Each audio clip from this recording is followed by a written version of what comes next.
Oxford சர்வதேச பாடசாலையின் முஸ்லிம் மஜ்லிஸ் பிரிவினரால் விசேட இஃப்தார் வைபவம் ஒன்று பதுளை கேபிட்டல் சிட்டி ஹோட்டலில் ஏற்பாடு செய்யப்பட்டிருந்தது. அகில இலங்கை YMMA பேரவையின் முன்னாள் தலைவரும் ஆக்ஸ்போர்ட் சமூக நல அமைப்பின் தலைவருமான ஏசானே ஹமீத் தலைமையில் இடம்பெற்ற நிகழ்வில் பெருந்தோட்ட சமூக உட்கட்டமைப்பு அமைச்சர் சமந்த வித்யாரத்ன பிரதம அதிதியாக கலந்து கொண்டார். பிரதி அமைச்சர் முனீர் முலாஃபர், பாராளுமன்ற உறுப்பினர் தினிந்து சமன் உள்ளிட்ட சர்வமத தலைவர்களும் கலந்து கொண்டனர்.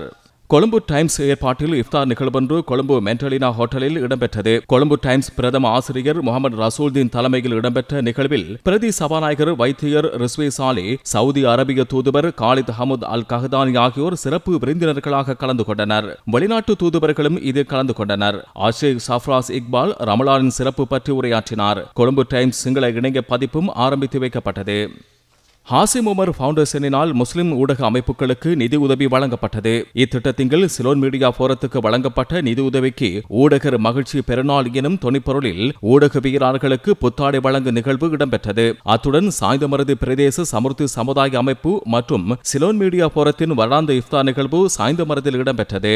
போரத்தின் செயலாளர் ASM முஜாஹிதீனின் நெறிப்படுத்தலில் போரத்தின் தலைவர் ரியாதே மஜீத் தலைமையில் இந்நிகழ்வு இடம்பெற்றது. தெரிவு செய்யப்பட்ட 17 ஊடகவியலாளர்களுக்கு புத்தாடைகள் வழங்கப்பட்டன.